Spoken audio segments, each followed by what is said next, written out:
आज का वीडियो शुरू करने से पहले आपको कुछ बताना चाहता हूँ कि जैसे पूरी दुनिया में होता है ना, जब कोई काम नया स्टार्ट होता है तो मैंने भी स्टार्ट किया तो कुछ लोग अभी से बोलने लगे कि क्यों पढ़ा रहे हो, 1 या 2 व्यूज ही आ रहे हैं। तो मैं उनको बता देना चाहता हूँ कि this is not for money, this is not for views, this is not for any fame, this is not a publicity stunt, this is my job और I am doing it well. ये मेरा काम है, मैं अपना काम करता रहूंगा। व्यूज आए ना आए कोई फर्क नहीं पड़ता, लोग देखेंगे ना देखेंगे कोई फर्क नहीं पड़ता, बस ये मेरा काम है और मैं अपना काम करता रहूंगा और तब तक करूंगा जब तक मुझे लगता है कि मैं इसमें मास्टर न बन जाऊं। तो कृपया अपनी सलाह अपने पास रखें और मुझे सलाह देने की जरूरत नहीं है, मैं खुद जानता हूं और अच्छे से जानता हूं कि मुझे क्या करना है और मैं क्या कर रहा हूं। ठीक, तो ये उनके लिए था, अब स्टूडेंट आपके लिए। ठीक है, आज का पढ़ाई यहाँ से स्टार्ट करते हैं। कल हम लोग पढ़ रहे थे फीमेल रिप्रोडक्टिव पार्ट पढ़ रहे थे फ्लावर का। तो उसमें हम लोग क्या किए थे कि हम लोग ने ये चीज पढ़ा था कि एक कार्पेल में क्या क्या चीजें होती है। जो नीचे वाला पार्ट होता है फूला होता है उसको ओवरी कहते हैं, ये जो ऊपर वाला उसको वर्तिका कहते हैं। ठीक है, और ये जो नीचे वाला होता है इसको हम लोग कहते हैं वर्तिकाग्र। ऊपर वाला जो होता है सबसे उसको क्या कहते हैं, वर्तिकाग्र। अब यहीं से स्टार्टिंग करते हैं आज का। अंडाशय के अंदर एक गर्भाशयी गुहा होती है जिसमें एक या अनेक बीजांड होते हैं। गर्भाशय के अंदर यहाँ पे क्या होते हैं, एक या अनेक क्या हो सकते हैं, इस तरह से बीजांड हमको देखने के लिए मिल सकते हैं। ठीक, मतलब गर्भाशय के अंदर जो होता है, माने ओवरी के अंदर हमको एक या अनेक क्या हो सकते हैं, ओवरी को हम लोग क्या बोलते हैं, गर्भाशय बोलते हैं। तो उसके अंदर एक या अनेक बीजांड हो सकते हैं। गर्भाशय गुहा के अंदर एक और अपरा स्थित होता है। क्या होता है, अपरा, इसको इंग्लिश में क्या बोलते हैं हम लोग, प्लेसेंटा स्थित होता है, जिससे दीर्घ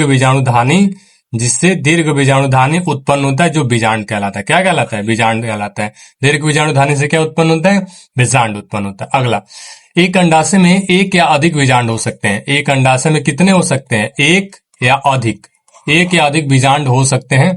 जैसे मान के चलो किसी में एक बीजांड होता है तो उसमें एक बीज बनते हैं, और 2 बीजांड हो तो 2 बीज बनेंगे, और ज्यादा बीजांड होंगे तो ज्यादा बीज बनेंगे। जैसे सूर्यमुखी का अगर बात की जाए तो उसमें एक ही बीजांड होता है। कितना होता है, एक, एकदम गोल। सूर्यमुखी कैसा दिखता है, एकदम गोल दिखता है, तो उसमें एक ही बीजांड होता है। अब पपीता हो गया, ऑर्किड हो गया, या फिर तरबूज हो गया, इन सब में क्या होता है, अनेकों बीजांड होते हैं। तुमको देखने को मिलेगा पपीता में, तुम देखो अनेक बीजांड, मतलब अनेक बीज मिलेंगे। पपीता का भी बीज से काटे होगे तो उसमें देखो ना, ये बहुत ज्यादा छोटे छोटे क्या होते हैं, बीज होते हैं। वैसे तरबूज में भी देखोगे तो ब्लैक ब्लैक कलर के तुमको क्या दिखेंगे, बीज दिखेंगे उसमें। क्यों, क्योंकि उसमें अनेक बीजांड पाए जाते हैं। अब बीजांड और गुरु बीजाणुधानी के बारे में हमको पढ़ना है कि ये क्या चीज होता है। इसको इंग्लिश में बोलते हैं ओव्यूल। इसको इंग्लिश में क्या कहा जाता है, ओव्यूल कहा जाता है, या हिंदी में इसको बीजांड या गुरु बीजाणुधानी कहा जाता है। देखो, बीजांड मुख्यतः वृत्ताकार होते हैं जिसमें प्रचुर मात्रा में आहार सामग्री संरक्षित रहता है। बीजांड क्या होता है, वृत्ताकार होते हैं। कैसे, गोलाकार, इस तरीके से देखने को मिलेगा। यहाँ पे हम बनाए एक, ठीक है, जिसमें प्रचुर मात्रा में आहार सामग्री मतलब खाने पीने की चीजें पौधों के लिए। अब बीजांड क्या होता है, कौन, बीजांड 1 या 2 आवरणों से ढका होता है, लेकिन पूर्ण रूप से नहीं ढका होता है। बीजांड क्या होता है, 1 या 2 आवरण से क्या होता है, इस तरह से ब्लैक यहाँ पे जो डॉट देख रहे हो, यहाँ पे क्या हो सकता है, एक तरह से ये कवर होता है, इसके ऊपर ढका रहता है, लेकिन क्या होता है, सब जगह कवर नहीं होता है। कुछ जगह पे क्या होता है, खाली छूट जाता है, जैसे ऊपर वाले हिस्से में यहाँ पे। और जहां पे ये ऊपर वाले हिस्से में खाली छूटा रहता है उसको हम लोग कहते हैं बीजांड द्वार। क्या बोलते हैं इसको, हम लोग बोलते हैं बीजांड द्वार। इसको हम लोग कहते हैं बीजांड द्वार। जहां पे कवरिंग नहीं होता वहां पे क्या बोलते हैं, बीजांड द्वार। आप बीजांड द्वार के जस्ट अपोजिट वाला जो भाग होता है उसको बोलते हैं नी भाग। इसको ऊपर को बोलते हैं माइक्रोपाइल एंड, और नीचे वाले को बोलते हैं चैलेजा एंड। ठीक है, ये सॉरी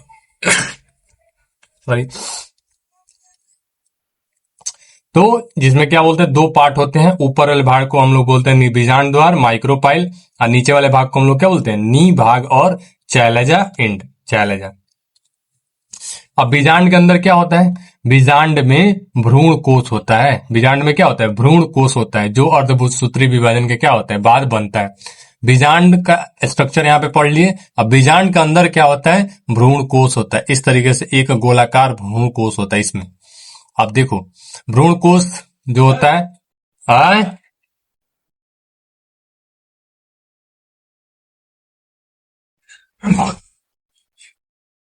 सारे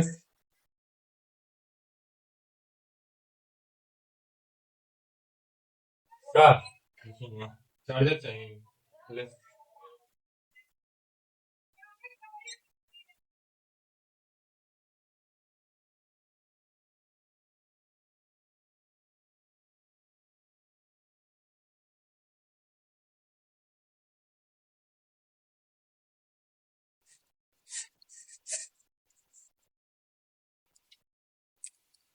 ठीक है। तो एक कितना होता है, भ्रूण कोश होता है, जो किससे बनता है, अर्धसूत्री विभाजन के फलस्वरूप बनता है बीजांड के अंदर भ्रूण कोश। अब भ्रूण कोश देखो क्या होता है एक्चुअली में। अब गुरु बीजाणु जनन के बारे में पढ़ते हैं। जैसे उसमें लघु युग्मक जनन पढ़े थे, इसमें गुरु बीजाणु जनन पढ़ना है फीमेल वाले में। देखो, गुरु बीजाणु मात्र कोशिका, ये कोशिका का नाम याद रखिएगा, क्या नाम है, गुरु बीजाणु मात्र कोशिका। इंग्लिश में इसको बोलते हैं मेगास्पोर मदर सेल। इसको शॉर्ट में कहा जाता है M M C, megaspore mother cell. ठीक है। तो मेगास्पोर मदर सेल से गुरु बीजाणुओं की बनने की जो क्रिया है, उसी को हम लोग क्या बोलते हैं, क्रिया को क्या बोलते हैं, गुरु बीजाणु जनन कहते हैं।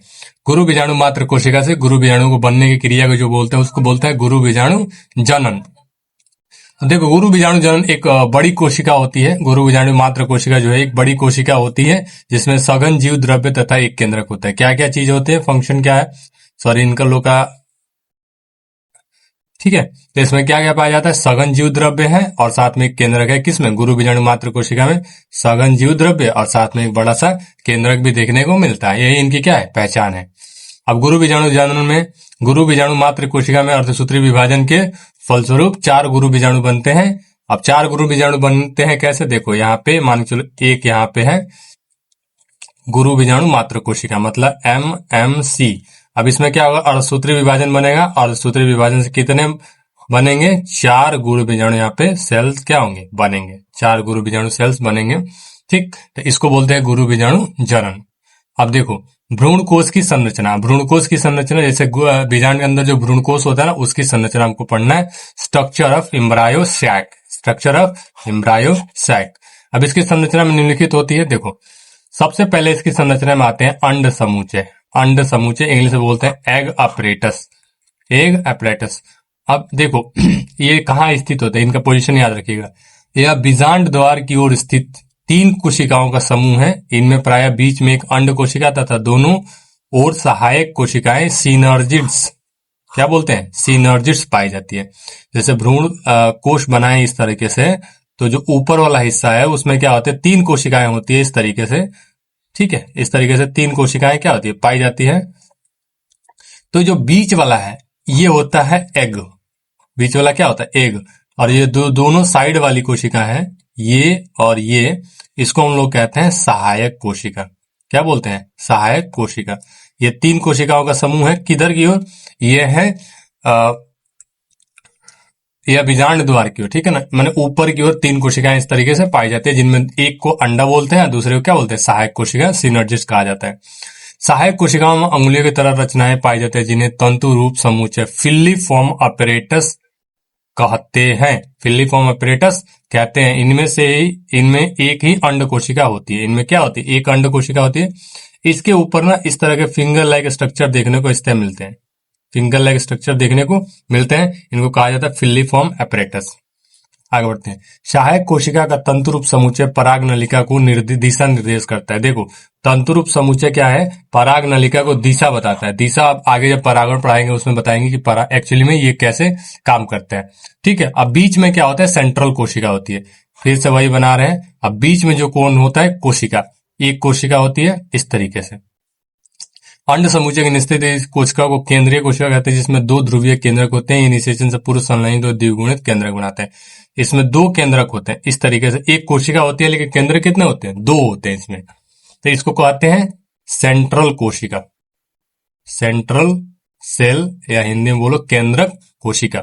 क्या बोलते हैं इसको, केंद्रीय कोशिका या फिर केंद्रक कोशिका। बीच वाले सेंट्रल कोशिका होती है। ठीक, अब थोड़ा सा इसको जूम आउट कर लेते हैं। अब सबसे नीचे जो होती है वो होती है प्रति भ्रूण कोश के चैलेंजल छोर पर स्थित 3 कोशिकाएं होती है जिन्हें प्रतिव्यासांत कोशिकाएं कहती है। फिर से वही भ्रूण कोश अगर बनाए, सॉरी इस तरीके से था, तो यहाँ पे नीचे भी कितने होती हैं, 3 कोशिकाएं पाई जाती है इस तरीके से, और इन तीनों कोशिका क्या कहते हैं, इनको कहते हैं प्रतिव्यासांत कोशिकाएं, प्रतिव्यासांत कोशिकाएं। ठीक है, ये नीचे में दिखती हैं 3 कोशिकाएं, इनको बोलते हैं प्रतिव्यासांत। ये कोशिकाएं निषेचन के पहले या तुरंत बाद क्या होती है, नष्ट हो जाती है, इनका कोई काम नहीं है। अभी तक इनका काम अभी तक पता नहीं चला है कि क्या काम करती है ये सब, बट इतना जानो क्या होता है कि एथी से पहले, निषेचन से पहले या तुरंत बाद में क्या होती है, नष्ट होकर मर जाती है। ठीक, तो तीनों सेल्स यहाँ पे एक बार और ड्रॉ कर देते हैं भ्रूण कोश में ऐसे। ठीक, ऊपर में क्या होंगे, 3 सेल का ग्रुप है ऊपर में इस तरीके से, बीच में एक सेल है जिसमें कितने केंद्रक हैं, 2 केंद्रक हैं, और नीचे भी कितने सेल हैं, 3 सेल हैं नीचे। ठीक है, यहाँ पे इस तरीके से 3 सेल नीचे में है और 3 सेल ऊपर में भी है। ये जो बीच वाला सेल है इसको बोलते हैं एग। ये 2 बाकी जो सेल है इसको हम लोग कहते हैं सहायक कोशिका, सहायक कोशिका। ये जो बीच वाले सेल है इसको बोलते हैं सेंट्रल सेल या सेंट्रल कोशिका। और नीचे वाले जो तीनों सेल हैं सब, ये सब के सब क्या बोलते हैं, इनको बोलते हैं एंटीपोडल सेल, इंग्लिश में बोलते हैं इसको एंटीपोडल सेल। ठीक है, और इनका फंक्शन अभी तक नोन नहीं है। इसके ऊपर फिलिफॉर्म अपरेटस इस तरीके से क्या होते हैं, पाए जाते हैं तंतुरूप समुच्चय। ये है पूरा का पूरा एक भ्रूणकोश का संरचना। क्या है ये, भ्रूणकोश का संरचना। आगे बढ़ते हैं, अब सीधे बढ़ते हैं अपने अगले टॉपिक पे। ये गुरु बीजाणु जनन और गुरु बीजाणु खत्म हो गया। आते हैं परागण पे, बहुत इंपॉर्टेंट टॉपिक है, हर साल इससे क्वेश्चन आते हैं, हर साल क्वेश्चन आते हैं पॉलिनेशन से। नर परागकण पॉलिन ग्रेन्स जनन इकाई है। ठीक है, मतलब नर जो हम पौधों में, जो पुष्पों में क्या है कि नर युग्मक कौन है, परागकण है। नर परागकण क्या है, जनन इकाई है। परागकोश के फटने पर ये क्या हो जाते हैं, स्वतंत्र हो जाते हैं। क्या हो जाते हैं, स्वतंत्र हो जाते हैं जब परागकण। ठीक, अब यहां से इसका टॉपिक स्टार्ट हो रहा है, सॉरी यहां से, जब परागकण परागकोश से निकलकर उसी या उस जाति के दूसरे पुष्पों के परागण कहते हैं। ठीक है, जब परागकोश से निकलकर परागकण उसी पुष्प के वर्तिकाग्र पर गिरते हैं या फिर उसी जाति के दूसरे पुष्प पर गिरते हैं, उस क्रिया को हम लोग बोलते हैं परागण। क्रिया क्या बोलते हैं, परागण कहा जाता है। परागण 2 तरीके से हो सकता है, बताए थे पहले भी। एक होता है स्वपरागण, दूसरा कौन होता है, पर परागण। अब स्वपरागण इसको ऑटोगेमी बोलते हैं, जब एक ही पुष्प के परागकण के वर्तिकाग्र उसी पुष्प के वर्तिकाग्र पर पहुंचते हैं या अन्य पुंकेसर क्रिया स्वपरागण क्या होती कहलाती है। स्वपरागण मतलब जब पुष्प क्या होते हैं, अपने ही पेड़ के अन्य पुष्पों पर गिरे, अन्य, ठीक है, या फिर उसी पुष्प के वर्तिकाग्र पे गिरे या फिर अपने ही पेड़ के दूसरे पुष्प पे गिरे, उसको हम लोग कहते हैं स्वपरागण। और पर परागण किसको कहते हैं, पर परागण मतलब अब जब पुष्प से परागकण निकलकर अपने ही जाति के दूसरे पौधों के पुष्प पे जा गिरे, तब उसको हम लोग बोलते हैं पर परागण। ठीक है, तो आज का टॉपिक पर परागण तक यही रखने, कल से फिर से परागण से हम लोग स्टार्ट करेंगे और पूरा डिटेल के साथ स्टडी करेंगे। वीडियो अच्छा लगा तो वीडियो को लाइक कीजिएगा, चैनल पर नए तो सब्सक्राइब कीजिएगा, और मिलते हैं नेक्स्ट वीडियो में। तब तक के लिए गुड बाय।